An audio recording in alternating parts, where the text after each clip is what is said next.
This podcast is brought to you by learnmycraft.com. Now, we've all experienced the frustration of not having enough time to practice your art.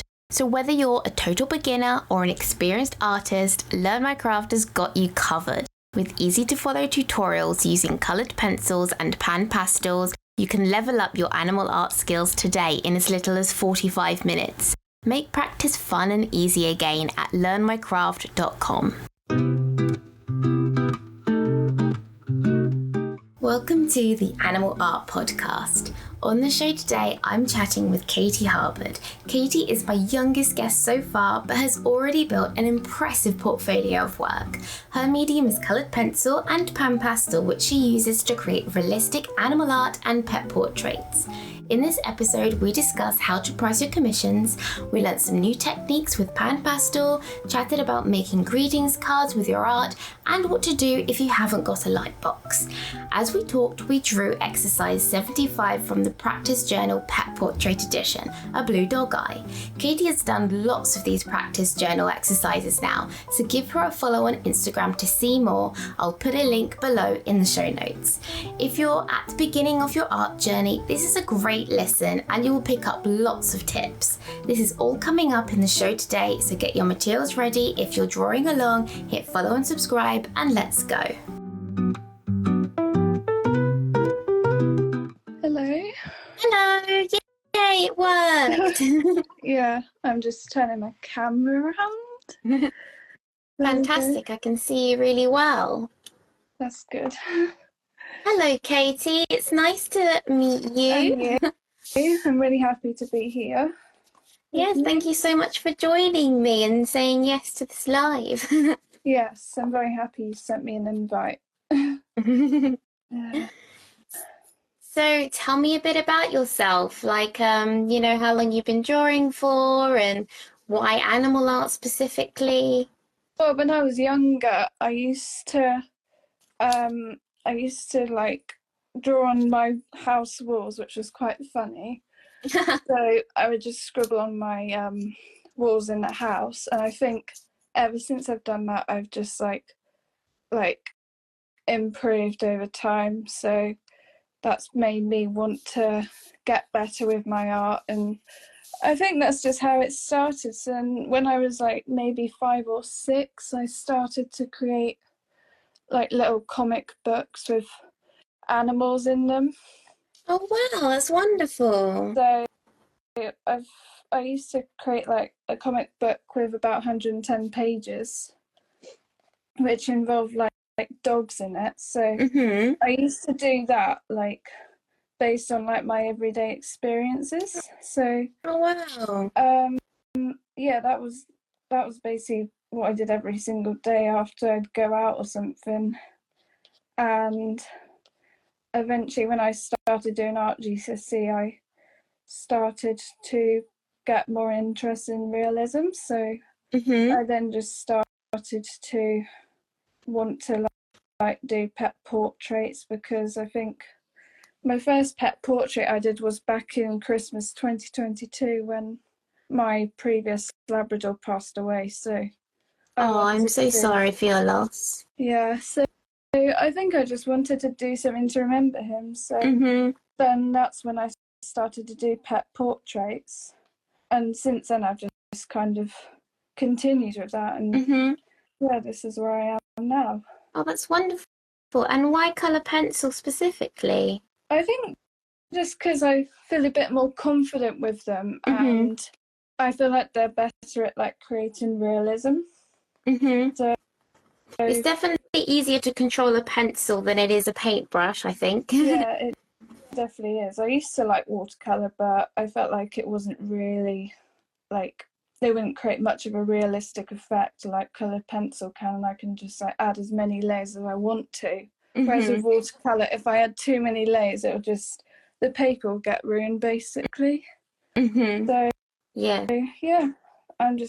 my favourite medium is coloured pencils. Yes, I do love it myself. Yeah.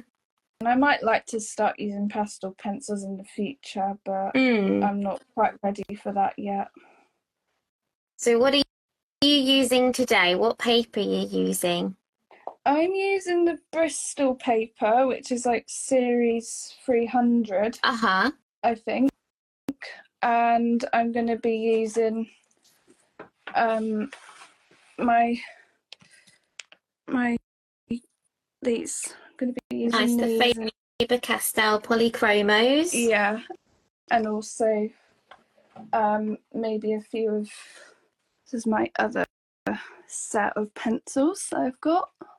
Oh, Swiss colour. I don't think I've ever used those before. Yeah. How do they compare to the polychromos? I think, well, they're very similar. They're much brighter than like normal coloured pencils. So I got those for my birthday last year. Oh, nice. And so I've used those for the past year or something, and they're just much brighter than normal coloured pencils that you'd use like at a young age, if you know what I mean. Yeah. So yeah, they're very, very good. Nice. Just have you ever tried the Caran d'Ache luminance ones yet? No, but I do want to. I really do want to try to use them, but I don't know what they're like. Like, are they like better than the polychromos pencils, or are they a different kind of pencil? Because polychromos are quite hard, so they're really good for doing detail. Okay. And then these ones are wax based, so they're very soft, which means they're really good for blending and base layers and undertones. And even right now, like I'm sketching out freehand my, eye, and it's going to be really easy to blend over the top of this when I'm using other colors and things, just because it is just a soft, waxy pencil. Oh, right. Okay. So, yeah.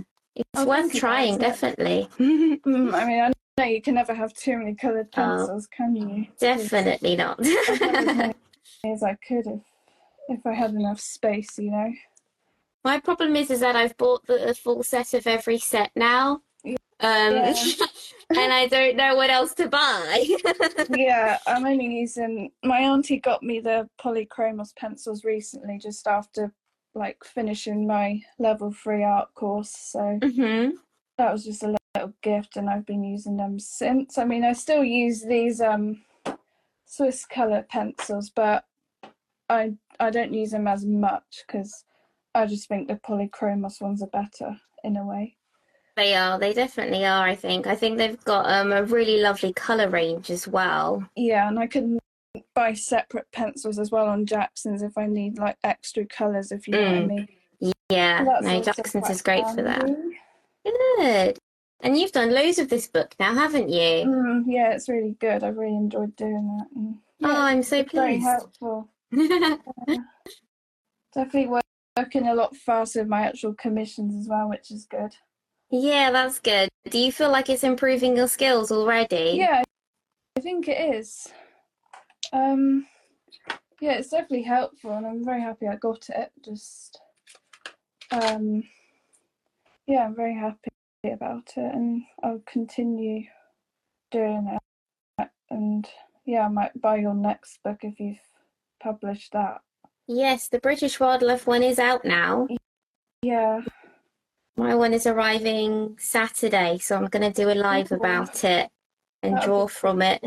Yes, I'm very excited because I've never really done any British wildlife before. So no, I definitely do want to, like, if I do start to have my own little shop on Etsy or something when I'm 18, then I would like to do a set of greeting cards. Basically, like maybe in a wildlife editions, like a few animals, and yes, I've obviously got an interest in animals, so yeah, I might do a set of greeting cards, so like maybe foxes. Yeah. Nice. There's quite a lot of fox eyes and fur examples in this book, so you'll find it quite useful, I think, to practice foxes. Yeah, I definitely do want to sell stuff. So I think to begin with, I'm going to start doing greeting cards and then work to actually selling actual objects. And that's basically what I'm hoping to do. That sounds good. You've got a good plan. Yeah. How do you use the pan pastels? Just wondering, because I'm kind of struggling a bit. Yeah, so I use them as a base layer, like how you can also Okay. use like the Caran d'Ache Luminance as a base layer because it's really good. It's so quick at blocking in your colors. So I just use Yeah. like a little bit, just a touch. I just touch it and then Okay. I just apply it quite thinly just to block in, okay, so that area is going to be black, that area is going to be blue. And then Yeah. it sort of gets rid of that thing of trying to cover the paper with your pencils Okay. because the paper's already the color you need it to be. Do you know what I mean? Yes. So it sort of speeds up your process. Okay. And I think the texture of the pastel gives you sort of like another layer to your paper for when Okay. you're coloring over the top. So I do think it's quite a useful texture as well. Okay. Um, and if you're using smooth paper like you're doing, then like it won't show up too much, but it shows up enough to, use it and color over the top of it. Like Okay. it Yeah, won't that makes interfere with your pencil, if you get what I mean. yeah, that makes sense. I did buy a set of 5 colors, so Oh yeah, what colors did you get? I got I got a rich gold color, Oh yeah. and I got like a dark purple and a dark blue, and I think I got the burnt sienna or Oh nice. Those are and good colors. a white as well. So that's what the colors I got to begin with, and Yeah, I might that's a buy good some starter. more. Yeah, Yeah, I this, use these three colors actually quite often because normally I use them for backgrounds, and if I'm doing like a black background, I normally cover it in ultramarine first and then in black because then okay. it makes your blacks a lot deeper if you add Yes. blue to it. Um, Yeah. Okay. that's normally what I do. Hmm. Even like right now for the really blackest parts of this eye, I'm mixing in a bit of ultramarine Okay. Yeah, I can see what you're doing. with the black. Yeah. Yeah, I do want to start doing like gradient backgrounds, a bit similar to what you do and other artists do, because Mm. I know a They're few commissions that I'm fun. going to do is people want a color background, so I Hmm. just need to think how to do a gradient background, and I can like and get used to doing that really, because um sometimes you don't always want like a plain white background in a commission, so Yeah. um I just need to like find a way to do gradient backgrounds for people really. I just need to It's a lot of blending. Lots and lots of blending for a gradient background. yeah, once I've got used to doing the pan pastels, and I'm sure I'll get there at some point. Yeah. I think in no time the how quickly you're completing this book, I think you're going to be the first one ever to complete it. Quicker than me. Yeah, I do them when I get the chance to. I'm sometimes a bit busy to do them, but I try to do them Mm. when I can, How long are they really. sort of taking you? Oh, they take sometimes they take me just under an hour, and sometimes, depending on how detailed Yeah. they are, it will take me maybe just over an Yeah, hour. But yeah, that's I good. That's found, yeah, perfect. I found that some have taken me at least 50 minutes, Yeah, maybe less. yeah. That's how I Oh, kind of noticed that I'm starting to work a lot faster. So that's good. yeah. Oh, I'm pleased to hear that because that was the idea behind it that they Mm, shouldn't take too long. yeah, Um, some because take it, longer than others. yeah, it depends on what it is. Like, this curly haired one over here, I don't know how long that one is gonna Oh God, take. yeah, I'm that's glad gonna no take one said yet months. that they wanted to do that one because I'm not ready for that one yet. Oh God, It yeah. looks like it'll take a lot of brain power, but very good practice for curly hair if you ever get commissioned to do like a Oh poodle. God, yeah. Like a bichon or something, if that's what they're called. Yeah, I think yeah, the fluffy white dogs. yeah. No. Yeah, I struggled with one of the first ones, which was like a Pomeranian dog. I think Okay, like that really was like fluffy.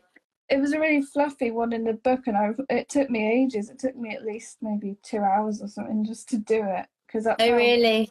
long it took, and then I guess I just left it because I couldn't really add any more layers to it. I think that's probably the thing with this paper that I'm using. You can't really add too many layers, otherwise. Yes, yeah. I think that's with most papers, though, isn't it? That everything has its end point. Yes, and Just yeah, it's good. refuses to take. I can do them quite fast now, which is good. Oh, I take that's my brilliant. time. I don't rush any of them. I just do it, like, for pleasure, really. Yeah. Well, I guess that's the point, isn't it? Yeah. It's meant to be a time to practice and just enjoy what you're doing. Yeah, have a break from doing commission work. Yeah, exactly. Yes. Oh, good. I'm so pleased. Yeah. So how do you normally start your commissions? Do you use like a light box or do you freehand them? I freehand all my commissions, really, because I don't have Nice. the light box or anything, but I can be a bit of a perfectionist when it comes to outline, and so that would take me probably a little while just to outline the pet space or whatever. Even if you don't have a light box, you can use a window in a sunny day. Yeah. That's what I used to do before I had a light box. And I had a glass coffee table, and I put a lamp underneath it. Oh, I think you told me. Yeah, I think I Yeah. that. Yeah. So that's also another way around not having a light box. Yeah. Just because it speeds up the process. I have used a light box before, but that was like a little while ago when I was back in doing GCSE art, I think. That's when I had used light boxes for my work. But no, I haven't really used any light box in college or anything, or at home, because I don't really have enough money to buy light boxes. But yeah, I'm happy to just freehand them at the moment. No, it'll build up your skills anyway, won't it? Yeah. Yeah, I literally only started using a light box for commissions when I was like, I don't know, maybe a few months into doing my business full time, just because I had so many to do. It was just taking me too long to freehand it. How long did it take you to find your own art style? Because I don't really have my own style yet, and it's taken me ages just to find it. I feel like I'm still finding my style. I feel like your style changes as you get older or try new things, or I think no one really has like a specific style forever. Yeah. You have a certain style for a certain period of your life. That's what I think anyway. I feel like I'm still changing and trying to find my style a bit. Oh, okay, yeah. I would like my own style, really, but then I'm still just trying to learn what it is, basically. Yeah, I think just keep drawing and keep practicing and keep experimenting is the main thing, and pushing yourself, because then that's when you can figure out what you like and don't like, and what appeals to you. Yeah. Especially when it comes to mediums and paper and technique, because everybody's different. Like, you can do every tutorial from every artist ever, but at the end of the day, you'll naturally do what's more comfortable for the way your brain works and the way you pick out colors and the way you do the drawing on the paper. Like, everyone is already unique, I think. Yes. Yeah. You're already doing it in your style. Do you know what I mean? Yeah, I do. It's developing that muscle memory and how you're translating the image, and that develops, but you're already doing it your way. Yeah, I'm trying to just copying the image. I'm like my mum's always said I'm very good at copying stuff, so I guess I just do that, really. I copy the photo like very closely, and then I'll copy what I can see, and then do it in small sections, basically.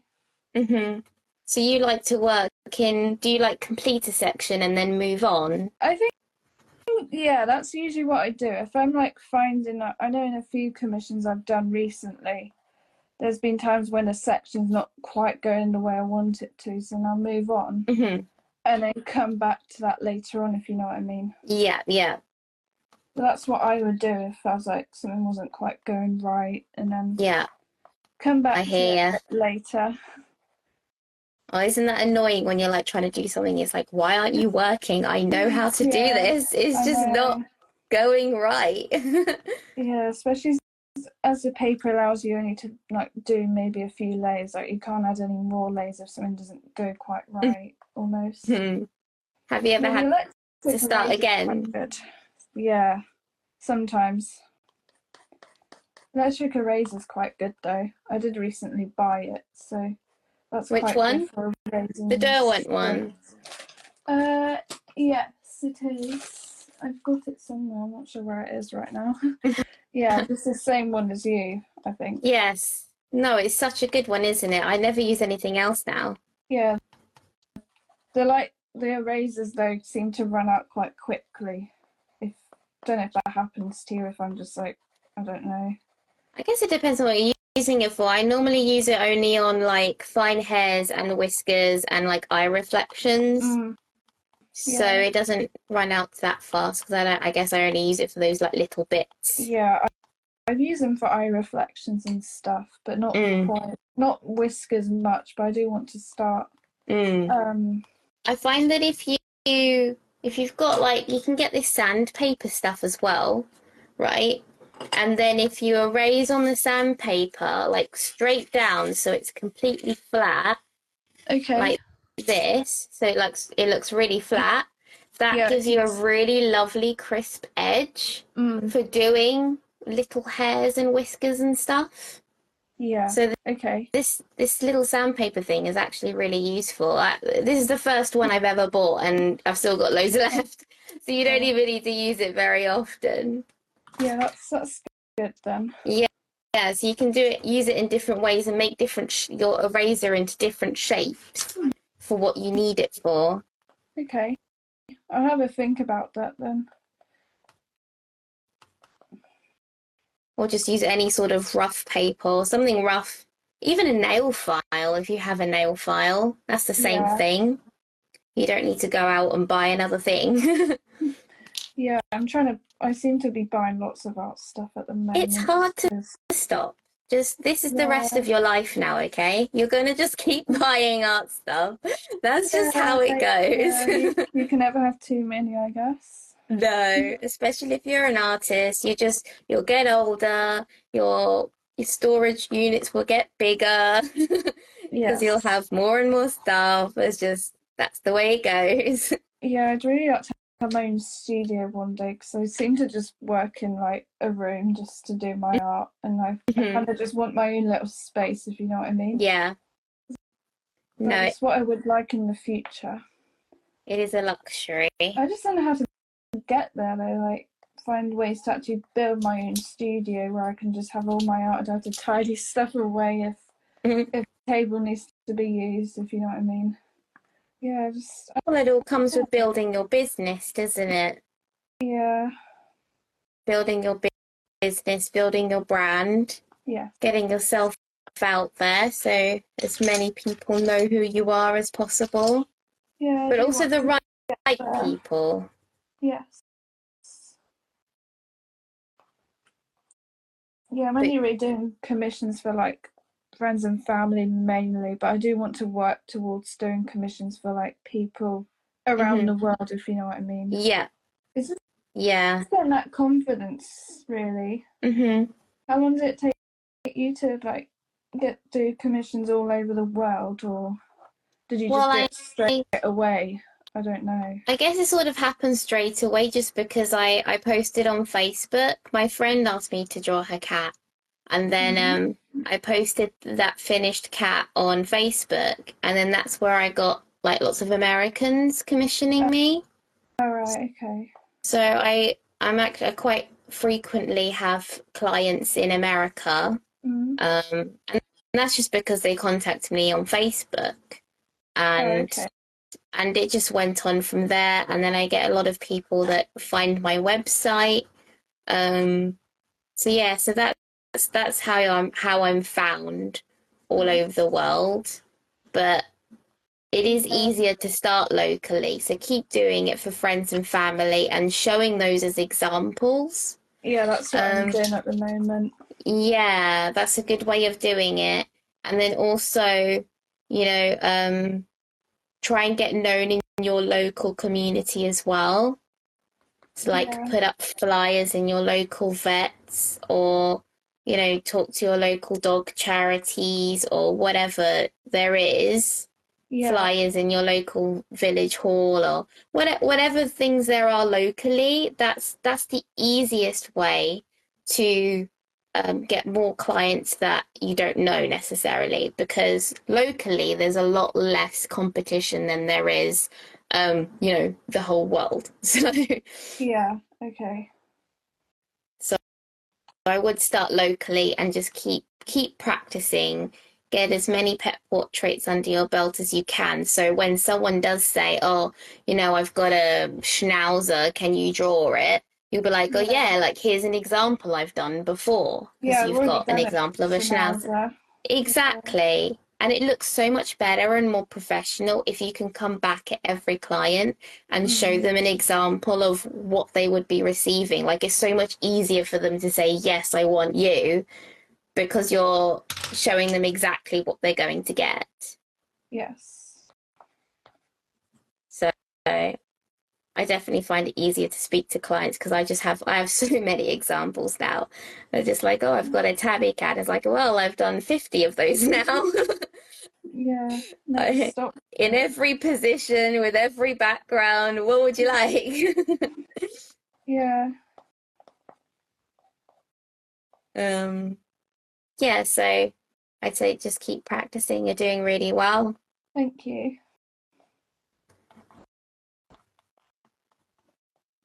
Do you do any like competitions, or have you tried to do an exhibition yet? No, I haven't done any competitions yet. Haven't done any exhibitions either. So might work towards that in the future. It'll be fun for like if you're exploring your wildlife stuff, then you can always enter it into exhibitions as well. Yeah. Or competitions for exhibitions. Are you part of the UK Colour Pencil Society? You're in the UK, aren't you? Yes. Yeah. I'm not part of anything. Yeah, I'd suggest joining it. It's only like a yearly thing. I think it's like £30 a year. Okay. And with it, you can like network with other artists, and they do like competitions. Yeah. So you can exhibit with them. They do like an online exhibit competition. And because you're a member, you don't have to pay for the competitions. They're free because you've already paid. Do you know what I mean? Yeah, I know what you mean. Yeah. And then you can do like yearly competitions and hopes for getting picked for an exhibition. I did once, I exhibited one of my drawings in the Derwent Museum in yeah, and that was really fun. It was a fun opportunity that I necessarily wouldn't have done if I wasn't part of the UK Colour Pencil Society. So it's a nice beginner thing to just be a part of and try things out. Yeah, I'll have to think about it then. Yeah. Just find what's right for me, and yeah. So it could take me years just to find something to do, you know. I mean, I might think about doing something like that after I finish my studies, but I'm not. So what are you studying right now? I recently finished my level 3 course at college, so in September I'm going to be doing a level 4 art and design course instead. So how are you finding it? Yeah, I'm finding it good. I've been doing like the fine arts speciality. So I'll probably I'm doing a foundation year in September. So I think I'll be able to work more on like animal portraits and stuff, which is really good. So I'm excited about that because it means I can learn a lot more skills. Yeah. And yeah, just develop even more and hopefully get better with stuff. Oh, that's very exciting. And then maybe next September I'll go to uni or something. I'm not sure yet, but it's what I hope to do probably. Oh, it sounds good. That sounds like a good plan. Yes. It's funny talking to someone so young because I normally talk to either people my age or a lot older and like are retired and are doing their art because they're retired. So it's funny to speak to someone on the other end of the scale and who's just starting out and doing art. Yeah, So I've done art all my life basically. So when I was like very young, and yeah, just found my interest. well, you're at a good time in the world to be pursuing art because definitely when I was younger, we didn't have social media. So it was actually quite difficult to pursue it. I think social media has literally been the thing to make it so much easier for creatives to actually make a living from doing what they love. It's just been the best thing ever. Yeah, because you don't have any art qualifications, do you? No, I don't. I just did art for my A levels. Oh, okay. And then I went on and did aerospace at university. So Yeah, I think I heard you say that or something before. well, someone's asking, are either of you in the Association of Animal Artists? I am. I haven't done anything there yet. I have paid to be a part of it, but I haven't entered in any of the competitions or exhibitions or anything yet. I do hope to. I just haven't quite got round to it. But that's also another good thing that you should try and join.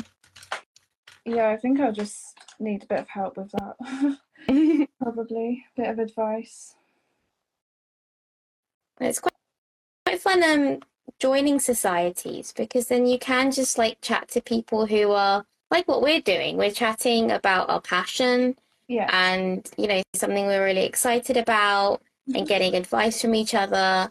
And that's all societies really do as well. Okay.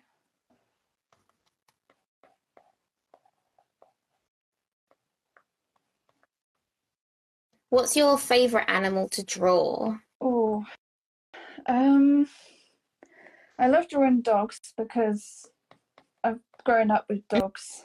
Anyway, so yeah, I know I do a lot of dog portraits anyway. I'd like to do more cats as well. And I recently started doing an owl portrait as well because I do quite like drawing owls and birds and stuff because I just love their details really, and I don't know, but it seems to be taking forever. So the feathers, isn't it? Yeah, some just take ages, and then it's like you abandon it for a bit, and then you don't really come back to it. Do you know what I mean? Yeah. I feel like that's kind of happened to me with that because I know I've got priorities. So my priorities are just to do commissions for people who have asked me to do them something. And then I have to leave work that I'm just doing for myself to the side almost. But then so I'll never get round to it because it's busy. I hear you. Summer. Yeah, I'm in the same position. I only really do work for clients or this book.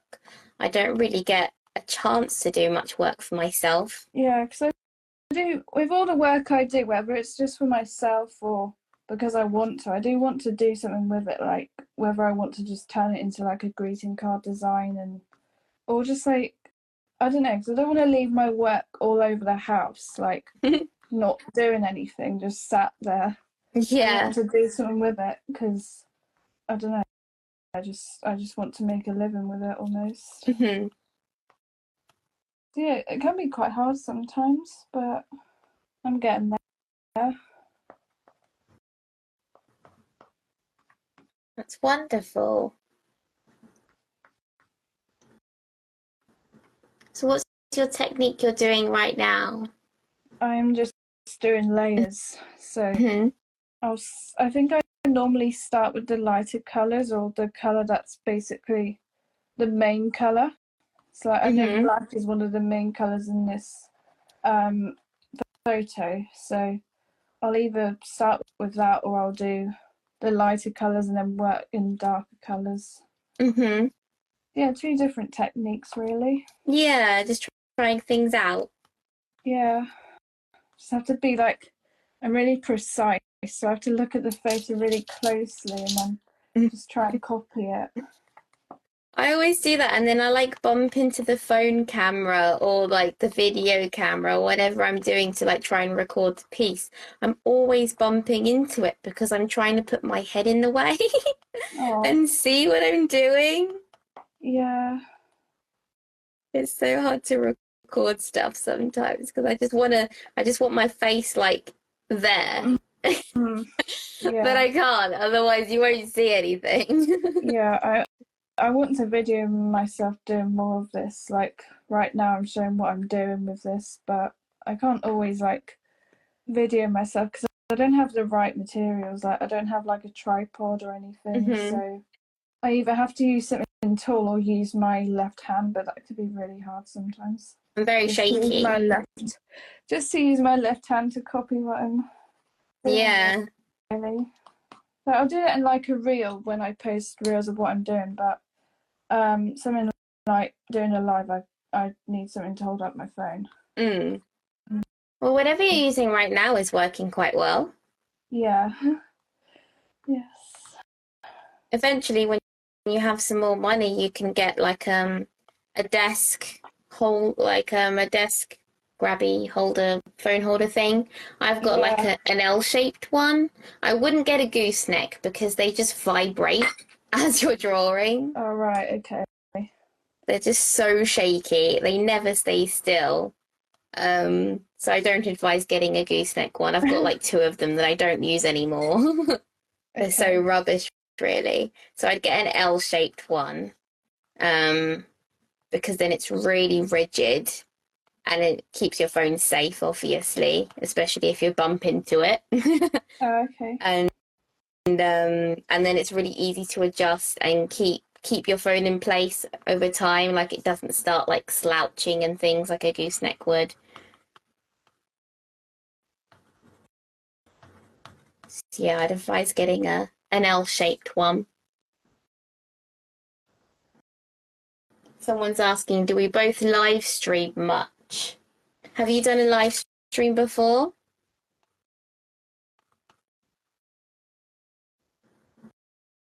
Hello?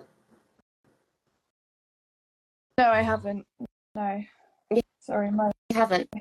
my phone started to go a bit funny. Oh, sorry.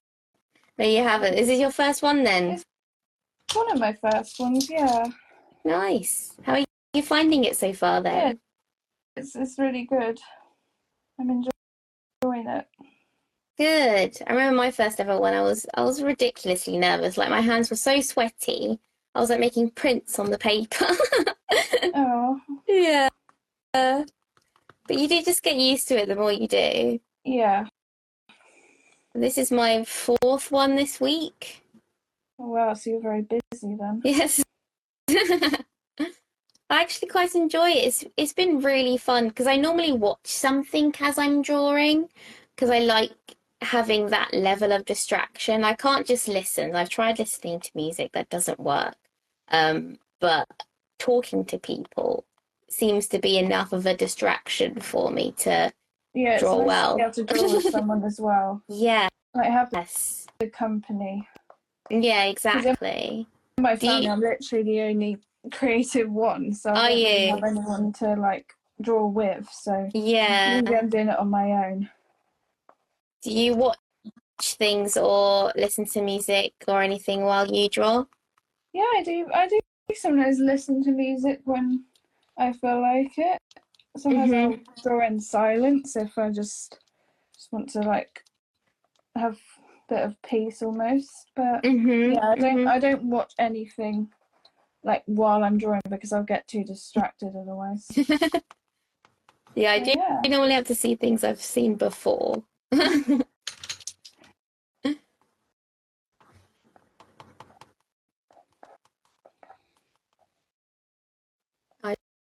Your dog eye is going so great. How comes you chose this dog eye?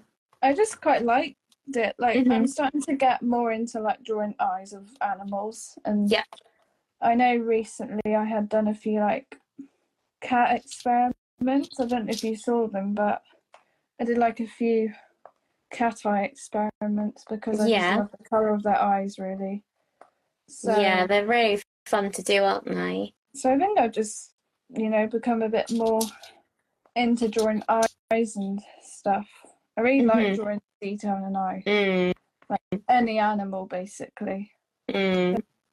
Or So, human. Have yeah. you done much human eye drawing? Not many, no. They remind me of cat eyes because they're got so much detail and colour in them. Yeah, I mean, different cat breeds have different coloured eyes, don't they? Mm. What's your favourite colour then of cat eye to do? Oh, I do like blue eyes, Oh, nice. and the like gold eyes as well that they've got, I think. Mm. Yeah, the yellow ones are my favourite, I think. Yeah, I love very a yellow bright. cat eye. Yeah. Normally, like the black cats have those eyes, don't they? Yes. Or silver tabbies. Mm. Yeah, I think I did draw one of those. Yeah.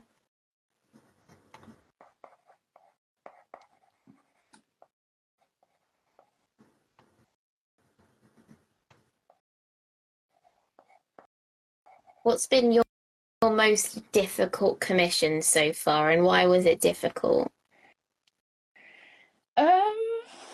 I don't know what my hardest commission has been. I think maybe the very first one I did which was for my art teacher, who did ask me to do a commission for her of her dog. Hmm. She gave me like a really blurry photo.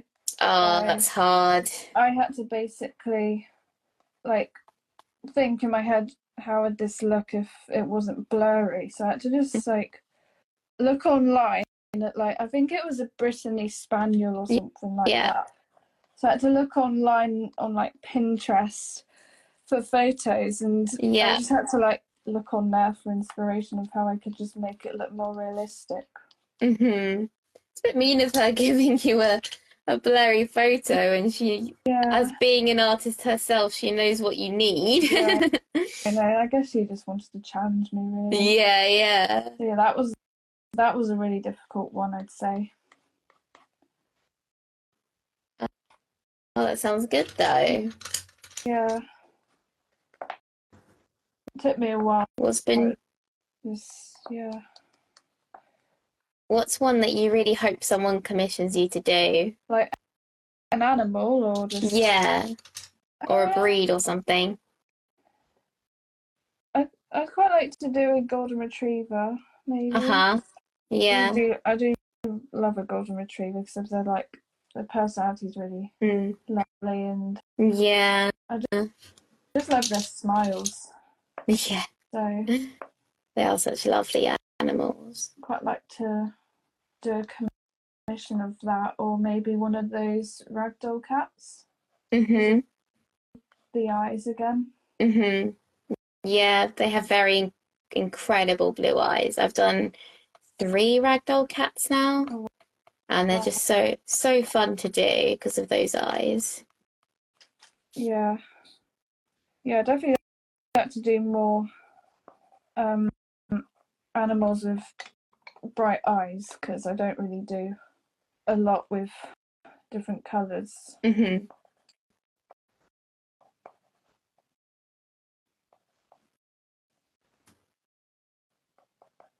Sometimes when you have your commissions, do you get like given like a video to have to like screenshot from and then have to do it from there, or like I have done you have to that basically once. you have to Yeah. basically pick a background, so if they want Yeah. something. Have you done that before? Yes, I have taken a screenshot from a video once. That was really interesting actually. Um it turned out to be one of my favorites. Oh, that's good. Um yeah, because on the computer, if you run it, then you can screen grab it, Okay. especially if it's a good enough video. You should be able to see enough to get the outline, to see the colours. Yeah. Okay. Yeah. Is that what you have to do next? I don't know, but I've got to just like sometimes in my commissions people want either just like a different background to what it's showing in the photograph or just gradient backgrounds, or they might send me a video of their pet that they want me to draw from, if you know what I mean. Right, yeah. So yeah, just I want to be able to use my imagination more. Yeah, I'd suggest mocking up the backgrounds. You can use Canva, which is a free online tool. Okay. You can also pay for Canva as well, but you don't need to pay for it to do little mock-ups. And that allows you to like cut out the background, well, cut out the subject, so say cut out the dog, and then it's got like a load of colors and gradients and all that kind of stuff, and then you can just like try them out and see which ones look good with that dog, and then you send it to the client and get them to choose. I normally give the client like an option of 2 or 3, nothing more than that, or I ask them, what's their favorite color, or what do they think their dog's favorite color would be, or something like that, just so we've got a color to work with. Yeah, so and then give them an option of 2 or 3, so there isn't too much variation, and then let them pick which one they like, and that makes it so much easier, because if you just keep asking the client what they want without showing them, it's just really hard to then try and create something. So you just got to keep showing them what it could look like. Yeah. And then there's no like frustration or like the client not really knowing what they'll receive, and it's just all very clear. Oh, okay. Yeah. Client communication is definitely the most important thing when you're a commission artist. You just gotta constantly make sure that they understand what you're doing when you're doing it, and you understand what they're expecting. Yeah. If you don't have those things, clear, it's going to be very hard for either party to be happy. Do you up your prices in each commission you do? Not each commission. I used to up my prices if my waiting list got more than 4 months. Okay. I like to keep my waiting list to about 4 to 6 months. I don't like it being any longer than that. Otherwise, it feels like it's too much. Yeah, because I still do struggle to pick the right price for my commissions these days. But so I normally just stick to maybe the same one or something, depending on how long it takes me, really. Yeah, so if there's like, obviously, you've got different price variants for different sizes. Yeah. And then for different number of subjects. So, a subject, a 2 pet subject was cost more than 1 subject. So you've got your price variance there. But then if say you're in high demand, so your people are booking you up for more than 6 months, that means it's time to up your prices. And I'd up it by about 20%. And then just keep doing that, because obviously the more you do, the better you'll get, the quicker you'll get, the more experience you'll have. So that's what they're paying for. They're paying for all of that experience that you're gaining as you're growing as an artist and as your business is growing. Yeah. So that's what I would do, and that's what I've done. So it's taken me 8 years to have the prices I do now, but that's just because I've slowly built it up.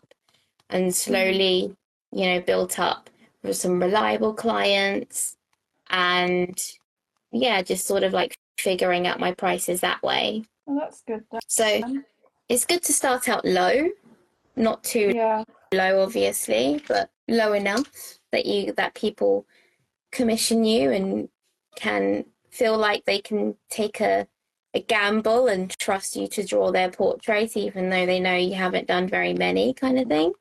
Yes. And then as you get more and more clients, then you can start upping them. What are you charging right now, say for like an A4? I usually charge about £50, maybe. Okay, yeah.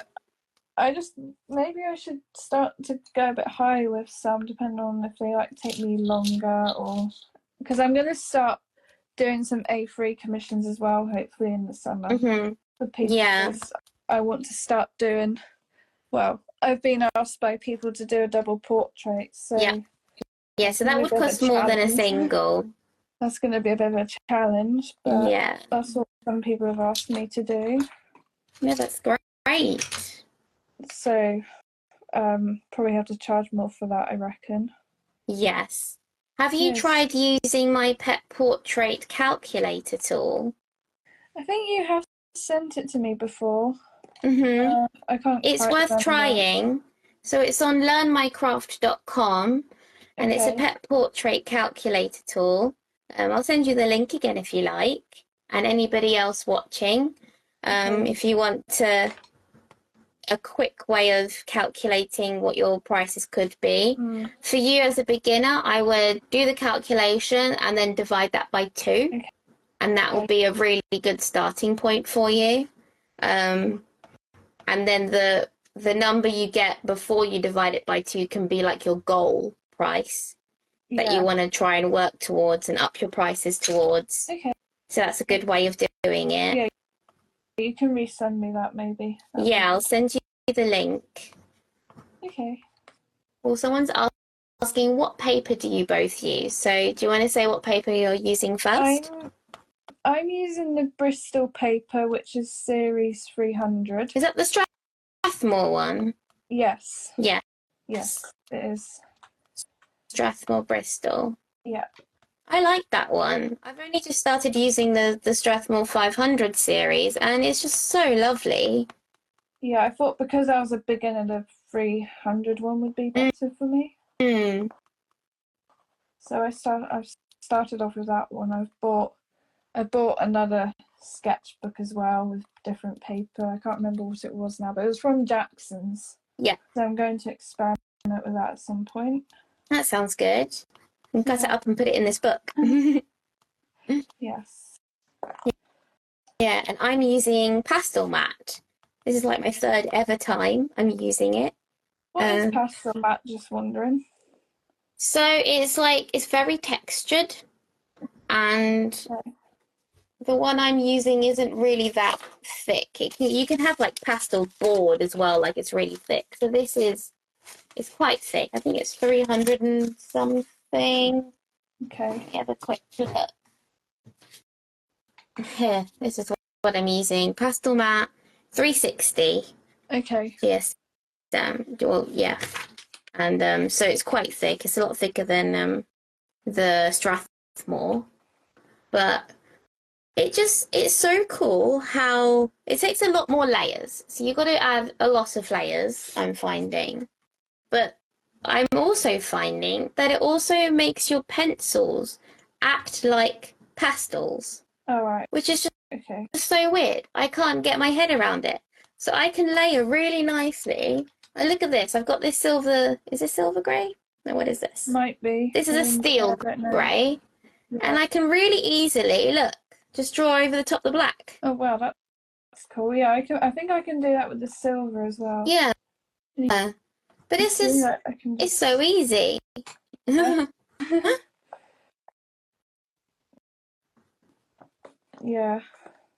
So you can almost work from dark to light, like how you would when you're painting. Yeah. Okay. So yeah, I'm really enjoying it. Like, it's only my 3rd time. I'm not sure I'm ready to do a commission with it yet. I don't trust it enough. Yeah, it's just using the right materials, really.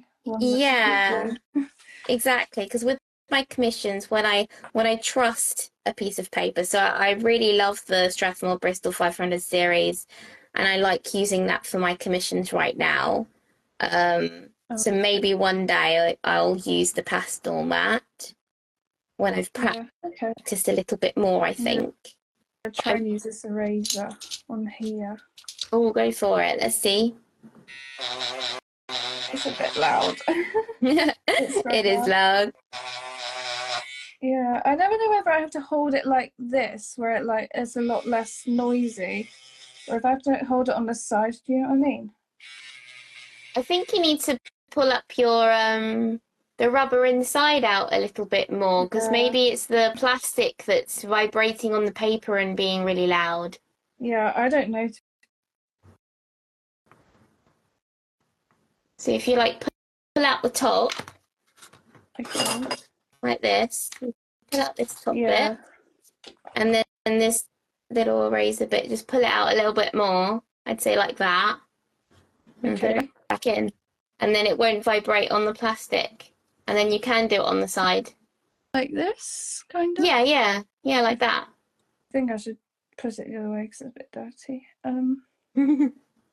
Okay. Yeah, and then you can do it on the side. All right, okay. Yeah, because the thing that makes it loud is the plastic vibrating. Oh, right, okay, yeah, this is a lot less noisy. Yeah, I'm still getting used to using it. Yeah. Oh, it's so fun though. I literally don't use anything else now. I only use that.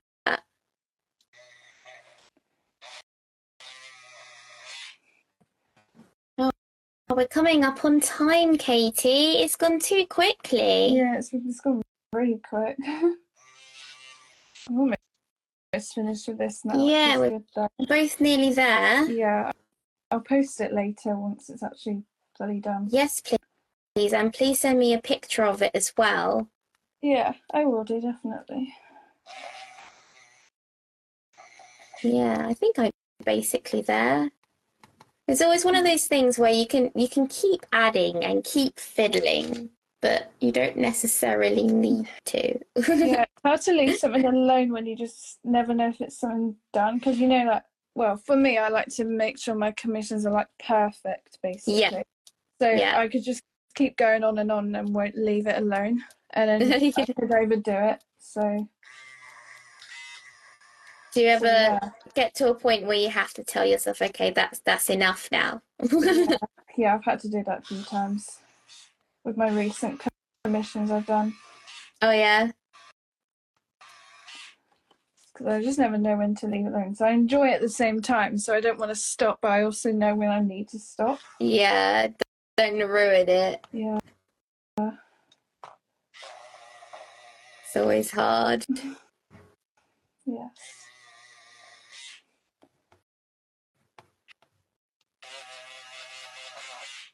I think I'm done. Yours is really good. Thank you. Yours looks wonderful too. Thank you. It's almost done, I think, but I'll probably still add a bit more to it, and then, yeah. The shape of mine is a little bit wrong, but it's just practice, isn't it? Yeah, I think my eye's a bit bigger than the actual photo, but that's fine. My eye isn't droopy enough. Slightly wrong shape. But that's alright. It's good enough, I'd say. Yes. For the basis of chatting with a friend. Yep. Well, thank you so much, Katie. Thank you for joining me. Yeah, it's been super lovely. I know. Yeah. It's been very nice. And everybody else, thank you so much for your questions. Thank you for joining us. And if you want to get your hands on this book and draw along with us, then you can go to Amazon or learnmycraft.com. It's called the Practice Journal Pet Portrait Edition and is filled with 100 pet portrait pictures that you can just do in your own time. They take about an hour to do, so you don't have to worry if something's taking too long. Stick in your own paper, try out different things, different techniques. It's just a really enjoyable thing to do. And you can watch this live back and all the other lives I've done at learnmycraft.com. Thank you so much, everyone. And thank you, Katie. All right. Have a lovely day. You too. Thank you so much. Thank you. Bye-bye. If you you've enjoyed listening, remember you can watch this podcast with video and no ads at learnmycraft.com, where you'll also find animal art practice journals, books, and tutorials to get you started. Hit subscribe and follow the podcast, and we'll see you next time.